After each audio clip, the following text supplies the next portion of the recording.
দর্শক, সকলেই কিন্তু আমরা স্ট্রবেরি গাছে বাম্পার ফলন চাই, কিন্তু সেই বাম্পার ফলন পেতে গেলে আমাদের কী ধরনের পরিচর্যা করতে হবে সেসব কিন্তু ভুলে যাই। সাধারণ গাছের মতো যদি আমরা একর ছাদের এক কোণায় ফেলে রাখি, সেক্ষেত্রে কিন্তু বাম্পার ফলন কোনোভাবেই হতে পারে না। হবে গাছ প্রতি 2 থেকে 4টে করে স্ট্রবেরি, তার সাইজ কিন্তু কোনোভাবেই ভালো হবে না। আমরা যদি এই জানুয়ারি মাসে সামান্য কয়েকটি টিপস মেনে স্ট্রবেরি চাষ করতে পারি, তবে কিন্তু সাধারণ একটি গাছ থেকে তার 10 গুণ ফল কিন্তু পেতে পারি। তো আসুন এই ছোট্ট ভিডিওর মাধ্যমে সে সমস্ত স্টেপগুলো জেনে নিই। স্ট্রবেরি গাছ থেকে ভালো ফলন পেতে প্রথমে যে কাজটি করতে হবে সেটি হচ্ছে, এখন যদি গাছে রানার বেরোয় সেসব কিন্তু গাছ থেকে রিমুভ করতে হবে। রানাররা রাখা যাবে না, কারণ ফেব্রুয়ারির ফার্স্ট উইক থেকে এই সমস্ত গাছে ফুল আসবে, ফল আসবে। এখন যদি গাছ রানার তৈরি করতে আরম্ভ করে বা তৈরি করা অব্যাহত রাখে, সেক্ষেত্রে গাছের গ্রোথ নষ্ট হয়ে যাবে। তাই যখন আমরা গাছের মৃত পাতা বা পচে যাওয়া পাতা, শুকিয়ে যাওয়া পাতা গাছ থেকে বাদ দিব, সেই সঙ্গে কিন্তু যদি এমন 2-1টি রানারও থাকে সেসবও কিন্তু গাছ থেকে বাদ দেব। দেখুন দর্শক, আমার এই যে ছোট্ট একটি রানার, আমি তো রানার কেটে দিয়েছি সবগুলো, তারপরেও কিন্তু আবার একটি হয়েছে। তো এটি আমি একটু পরে কেটে অন্য একটি পাত্রে বসিয়ে দেব। যাই হোক, জানুয়ারি মাসের ফার্স্ট উইকের মধ্যে স্ট্রবেরি গাছ থেকে সব ধরনের রানার কেটে বাদ দিয়ে দেবেন। 2 নম্বর হচ্ছে, গাছে কোনো ধরনের মৃত, অসুস্থ, ছত্রাক আক্রান্ত, শুকিয়ে যাওয়া পাতা রাখা যাবে না। এই দেখুন, এরা গাছে থেকে না, এই যে এরা গাছে লেগে থেকে গাছকে সংক্রামিত করবে, ছত্রাকে সংক্রামিত। স্ট্রবেরি হচ্ছে বিদেশি গাছ, এই সমস্ত গাছে যদি একবার ভালোভাবে ছত্রাক লেগে যায়, সেই গাছ আপনি কোনোভাবে রাখতে পারবেন না, দেখবেন চোখের সামনে গাছ পচে যাবে। তাই শুকিয়ে যাওয়া বা অসুস্থ পাতা কখনোই গাছে রাখবেন না। 10 গুণ স্ট্রবেরি ফলানো যেমন মুখের কথা নয়, আবার 10 গুণ স্ট্রবেরি ফলানো কিন্তু অসম্ভব নয়। আমি ফলিয়েছি, আমার যে সমস্ত ভিডিও ক্লিপগুলো তাতে নিশ্চয়ই দেখতে পাচ্ছেন কত স্ট্রবেরি হয়েছিল আমার। 10 গুণ ফলন পেতে আমাদের 3টি বিশেষ স্প্রে কিন্তু সারতে হবে এই জানুয়ারি মাস থেকেই। প্রথমটি হচ্ছে, স্ট্রবেরি গাছে আমরা প্রত্যেক সপ্তাহে একবার করে ছত্রাকনাশক স্প্রে করব। সাফ, অ্যান্ট্রাকোল, যার হাতে যেটি আছে সে সেটি স্প্রে করবেন, কিন্তু নর্মাল ডোজে স্প্রে করবেন।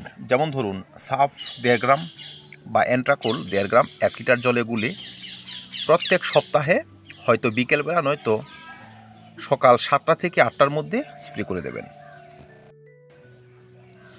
দ্বিতীয় হচ্ছে, ছত্রাকনাশকের সঙ্গে কিন্তু আমাদের একটি নর্মাল ডোজের কীটনাশকও ব্যবহার করতে হবে, কারণ গাছে কিন্তু পোকাঝোকার আক্রমণ দেখা যায়। অনেক সময় দেখবেন গোড়া কেটে দেওয়া, পাতা ফুটো করে নষ্ট করে দেওয়া, বা যখন স্ট্রবেরি ফুল আসবে তার ডগাটি কেটে দেওয়া, এই সমস্ত সমস্যা কিন্তু হয়। সেই সকল সমস্যা যেন না আসে সেই জন্য আমরা এখানে নিম তেল স্প্রে করতে পারি, কাকা স্প্রে করতে পারেন, বা টাফগড়ের মতো খুব নর্মাল পাওয়ারের কীটনাশক কিন্তু স্প্রে করা যায়, সেটিও হবে খুবই নর্মাল ডোজে। যেমন টাফগড় 1 লিটার জলে মাত্র 1 ml। আর 3 নম্বর হচ্ছে, গাছকে নানাবিধ নিউট্রিশন ডিফিসিয়েন্সি থেকে বাঁচিয়ে তোলা। কারণ গাছে হয়তো এখন আপনি তেমনভাবে খাবার ব্যবহার করলেন না, বা যে খাবার আমরা ব্যবহার করেছি সেই খাবারে পর্যাপ্ত পরিমাণে মাইক্রোনিউট্রিয়েন্ট নেই, সেক্ষেত্রে কিন্তু ম্যাগনেসিয়ামের অভাব, পাতার শিরা উপশিরা বেরিয়ে যাওয়া, পটাশিয়ামের ঘাটতি, ক্যালসিয়ামের ঘাটতি এবং নানাবিধ অনুখাদ্যের ঘাটতিতে গাছের ফলন কিন্তু কমে যায়। আমরা এই সময় 10 দিনে একবার করে এখানে অনুখাদ্য স্প্রে করব। মোবোমিন, বায়োভিটা এক্স, অ্যাগ্রোমিন গোল্ড, আপনাদের হাতে ভালো যে অনুখাদ্যটি রয়েছে আপনার সেটি স্প্রে করবেন। তবে 10 দিনে একবার করে অন্তত 3 বার আপনারা স্প্রে করে দেবেন। তবে স্ট্রবেরি গাছে অধিক ফলন নিয়ে কিন্তু আপনাকে আর টেনশন করতে হবে না। দর্শক, অধিক ফলনের চাবিকাঠি হচ্ছে গাছে ব্যবহৃত খাদ্য।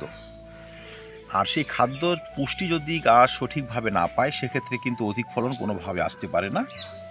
আপনি সাধারণভাবে ফেলে রাখলে সেই গাছ থেকে অধিক ফলন কেন, স্বাভাবিক 2-4টে ফলনে কিন্তু হবে না। স্ট্রবেরি গাছে আমরা এই সময় বিশেষ করে এই জানুয়ারি মাসে তরল খাবার ব্যবহার করব, যেই খাবারে থাকবে পটাশিয়াম, ফসফরাস এবং সামান্য একটু জিঙ্ক এবং বোরনের সমাহার। জৈব চাষিরা 1 মুঠি পেঁয়াজের খোসা, 2 থেকে 3 মুঠি কলার খোসা, কিছু দানা অনুখাদ্য যেমন ধরুন 5 গ্রাম একত্রে মিশিয়ে 3 থেকে 4 দিন ফেলে রাখবেন। যেমন ধরুন 2 লিটার জলের মধ্যে ফেলে রাখলেন, তার সঙ্গে আরও 5 থেকে 7 লিটার সাধারণ জল মিশিয়ে খুব পাতলা করে টবের সাইডে কিন্তু ব্যবহার করে যাবেন। আর এই খাবারটি ব্যবহার করবেন 7 থেকে 10 দিন পর পর লাগাতার।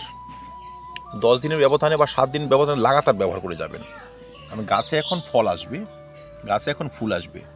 পটাশিয়াম, জিঙ্ক, বোরন এই সমস্ত খাদ্যের যদি ঘাটতি হয়, দেখবেন গাছের পাতার যে কালার সেও কিন্তু ডিসকালার হয়ে যাবে, আর অধিক পরিমাণে কিন্তু ফুল আসবে না। যদি ফুল এসেও যায়, সে ফুল থেকে ভালো মানের স্ট্রবেরি কিন্তু আপনি পাবেন না। তাই অন্যান্য স্প্রে, অন্যান্য পরিচর্যার মাঝেও কিন্তু আমাদের গাছের পুষ্টির জন্য সঠিক পরিমাণে খাবার ব্যবহার করে যেতে হবে। 052-34 সামান্য কিছু বোরন এবং সামান্য কিছু অনুখাদ্য গুলে খুব পাতলা করে টবের মাটিতে ব্যবহার করে যাবেন। এক্ষেত্রে 1 লিটার জলে 2 থেকে 2.5 গ্রাম 052-34 ব্যবহার করতে পারবেন। 5 নম্বর হচ্ছে গাছের সঠিক ওয়াটার ম্যানেজমেন্ট। দর্শক, স্ট্রবেরি হচ্ছে দুর্বল কাণ্ডবিশিষ্ট গাছ, সেন্সিটিভ প্ল্যান্ট।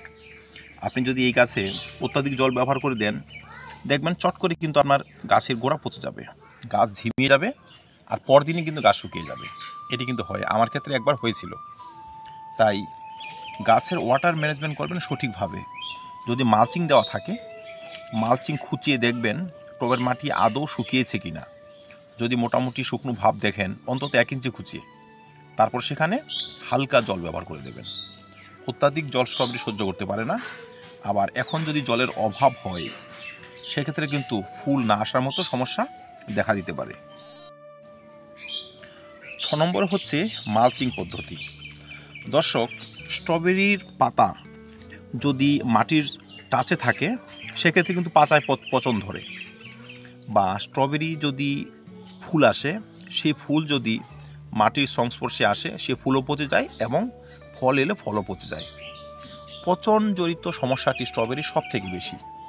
তাই আমরা স্ট্রবেরি গাছ যখন কিছুটা বড় হয়ে যাবে, মানে মোটামুটি এই জানুয়ারি মাস থেকে কিন্তু প্রত্যেকটি গাছে আপনারা মালচিং করে দেবেন।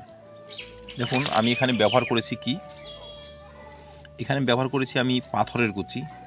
তো পাথর বলে কোনো কথা নেই, পাথর হোক, খড় হোক, শুকনো পাতা হোক, সেগুলো কেটে টুকরো টুকরো করে এভাবে ছড়িয়ে দেবেন, যেন এই পাতাগুলো মাটির স্পর্শে না আসতে পারে। আর যখন মাটির স্পর্শে আসবে না, এমন সুস্থ এবং সতেজ থাকবে। দেখুন, ছোট্ট একটি টবে আমার গাছটি, দেখতেও ভালো লাগতেছে, ভালো একটা ডেকোরেশন কিন্তু এটি। তো এমন করে মালচিংটা করে দেবেন যেন ফলে পচন না লাগে। আর যখন প্রতিটা ফল সুস্থ থাকবে, প্রতিটা ফুল সুস্থ থাকবে, তখনই দেখবেন অধিক পরিমাণে স্ট্রবেরি হবে। 7 নম্বরে হচ্ছে স্ট্রবেরি গাছ থাকবে ডাইরেক্ট সানলাইটে।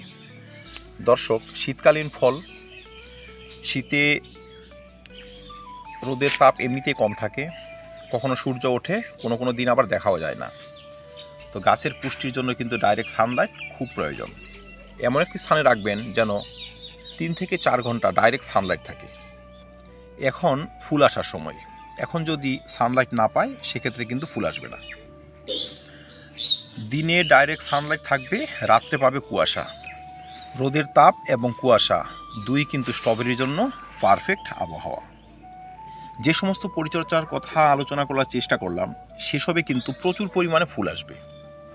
আমার হয়েছে, আপনাদেরও হবে। এবার এই প্রচুর পরিমাণে ফুলকে সুস্থ এবং সতেজ রাখতে, বা এই সমস্ত ফুল থেকে সর্বাধিক পরিমাণে ফল ধরে রাখতে আপনাকে স্ট্রবেরি গাছ ঘেরাও করে দিতে হবে নেট দিয়ে। তবে আপনি প্রত্যেকটা ফুলকে রক্ষা করতে পারবেন। আর প্রত্যেকটা ফুল থেকে যখন স্ট্রবেরি হবে 10 গুণ কেন বেশি স্ট্রবেরি হবে। একটি গাছ থেকে 5 থেকে 700 গ্রাম পর্যন্ত স্ট্রবেরি হওয়া সম্ভব। আমার হয়েছে, আপনাদেরও হবে। তো দর্শক, স্ট্রবেরি নিয়ে আজকে এই পর্যন্তই। আর যারা এর মধ্যে রানার কাটবেন বা 2-4টে কেটেছেন, তারা কিন্তু বসিয়ে দেবেন। হয়তো লেট ভ্যারাইটির মতো সেই সমস্ত রানার থেকেও কিন্তু ফল হবে। তো স্ট্রবেরি নিয়ে আজকে এই পর্যন্তই। দেখা হবে অন্য কোনো ভিডিওতে, অন্য কোনো টপিক নিয়ে। যদি ভিডিওটি ভালো লাগে লাইক এবং শেয়ার করে দেবেন, চ্যানেলটি সাবস্ক্রাইব করে পাশে থাকবেন। এতক্ষণ পাশে থাকার জন্য অশেষ ধন্যবাদ।